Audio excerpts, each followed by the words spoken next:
Hi, I'm Milton Friedgeck, and I'd like to show you how to acquire very large numbers of nanites by farming curious deposits. This is my curious deposit farm, and when you shoot curious deposits, you acquire runaway mold. As you can see, I should get over 13,000 runaway mold from this group, 13,124. And if I put this into a refiner, that will get me about 2,000 nanites. So 10,000 will get 2,000 nanites. So the trick is to get them to refresh. And you can get them to refresh by moving a certain distance away and then returning. So all the curious deposits are gone. I'll step through this teleporter, which takes me far away and then returns me, and the curious deposits instantly return. And I can shoot those again, and I should get another 13,000 runaway mold worth well over 2,000 nanite. All right, so this is the entrance to my teleporter, and there's also an exit. You can see there's one teleporter there, and there's the other teleporter. So you can only teleport about 200 units away. But what you can do is create a string of them. So you step into one. When you appear on top of another one, which then teleports you to the next station, and its second teleporter teleports you onto the next station. And as you can see, here's my chain of teleporters that teleports me out and then teleports me back. And when we get back, you'll see that the curious deposits will have respawned completely. There they are. Now I'll show you how to make your own teleporter chain. I'm going to teleport to another base. At my new base, I've got only 4 curious deposits here, but I'll go ahead and grind them up.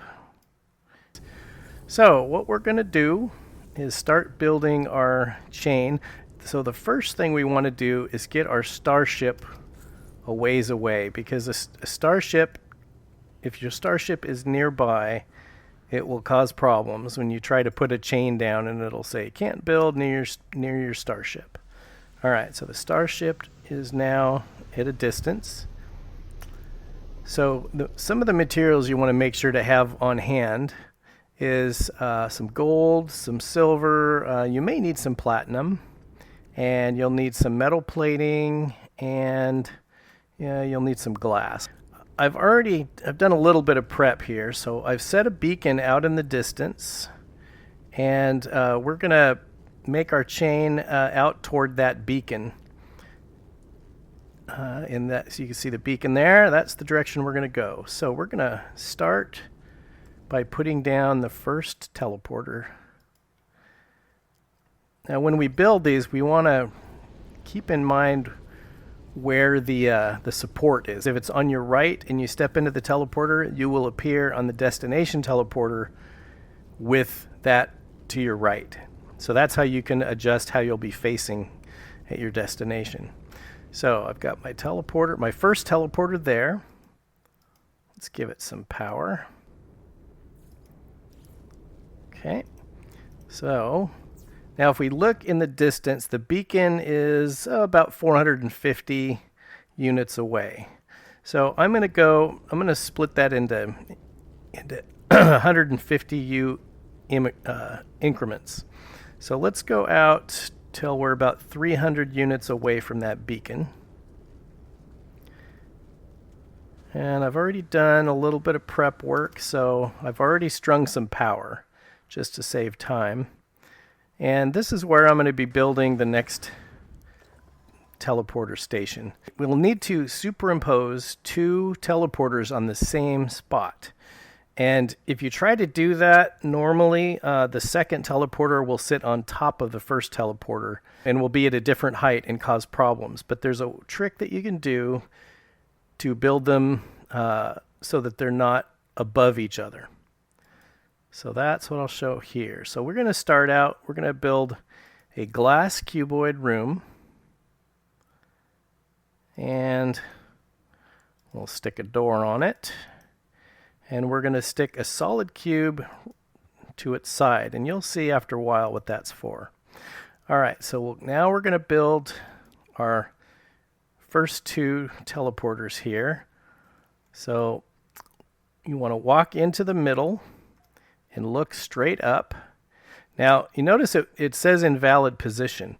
So what we do is we hit V to toggle free placement, and that will allow us to place this teleporter from below.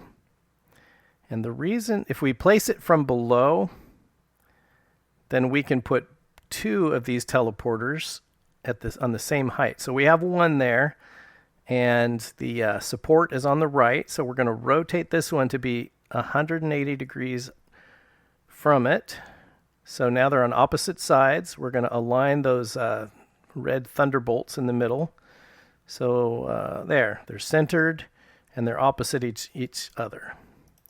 All right, so now we have two teleporters placed at the same height from each other. You can see they're both flush. All right, so let's apply some power. Oops. So I've already got power here, and we're going to attach it to both teleporters. All right, now that they are built, in order to save on materials and also save on electricity needs, I'm going to delete the glass cube and replace it with just a simple solid cube, which does not require power and is very cheap to make. All right, so now that we have that in place, we're going to attach our cable, our teleport cable, to the one. So the one we start at, the support's on the right, so we want to line it up with this one on the right. So we'll attach it to that support and then hop back to our base, and it's now attached. And now let's go test it. So if I step into this, it should pop me out there. And I should add that the teleport chain works best if you're in first-person view. If you're in third-person view, it can cause problems. The chain may not work correctly once you get a few steps in the middle. All right, so we've got the first step done. Now we're going to go out to the second location. So we're going to head toward that beacon's roughly 300 units. So let's go out to 150 to split the difference. And I've already got power set up at that location. So we're almost there. Oops. Here we go. All right, so I've already got power out here. So we're going to do the same process. We'll put down a glass cube and a door and a solid cube and both teleporters. We'll step right into the middle and look straight up. Press V to toggle free placement. And we'll put the first teleporter, use the mouse wheel to rotate, trying to keep centered as much as possible. All right, the lightning bolts are lined up. Okay, both teleporters are now placed. All right, we'll give them some power. And we want to power both of them. Okay. And now we'll remove the glass cubes and replace it with a solid cube.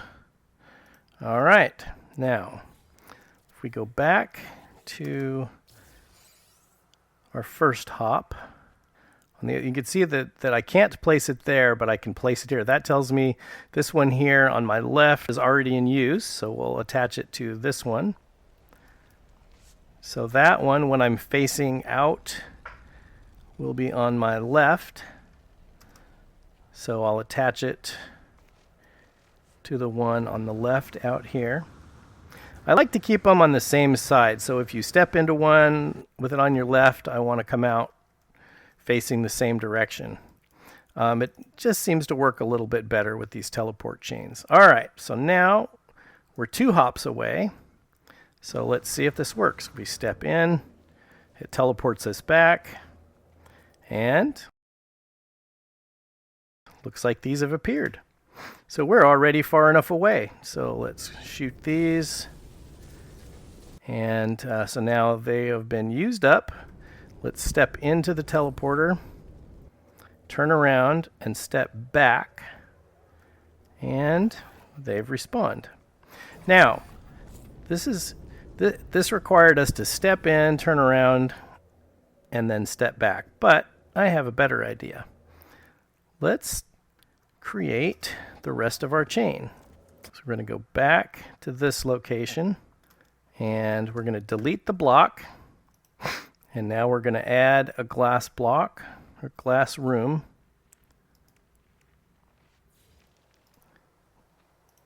And put a door on it. And we're going to add another teleport pair. Short range teleporter. We'll step in, look straight up. Okay, so got one on the right. Place it. Rotate with the wheel.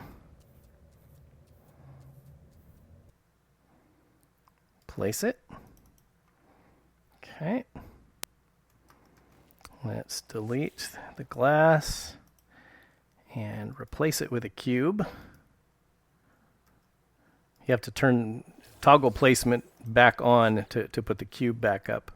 All right, now we're gonna power these guys. So we'll just toggle off of this power. All right, so those are now powered. So let's go back out to the end. You can see that when we hop out here, we're using the teleporter on the left. And we're going to appear on top of the teleporter on the right. So it's to our right. So let's attach a teleport cable. And it's on our right when we step in, so it's going to be on our right when we step out. So we'll go back and attach it to the one on the right. Okay. So that now, if I go up here, go up here and I step into this one, it should teleport me out to the far distance, spin me around, and pop me back at base. And they've refreshed. All right, now to do the final step. All right, so the teleporter at the end of the chain so far, we will be stepping in with the support on the left. So I want to create my final destination teleporter on the left. So I want to be facing toward the curious deposits when I appear. So I will place this. All right, so when I appear on that teleport pad, I should be facing the curious deposits. I don't need to power this last one because I won't be using it to teleport out, only to arrive. So we'll attach the teleport cable. So you only need power to a teleporter if you're going to step into it. But if it's the destination, it does not have to be powered. All right. That last one should take me home. Let's go test it out. So if everything went correctly, I'll step into this first teleporter. It will throw me through the chain and back onto that teleporter right in front of me, facing toward the curious deposits that should appear. There they are. They have refreshed. So we can grind those up. Nanites are gone. Step into the teleporter, appear at the destination, and there they are again, ready to harvest over and over again. You could harvest probably 100,000 nanites in an hour easily with this method. All right, I hope you find this video helpful. Thank you for watching. This is Milton Friedgag.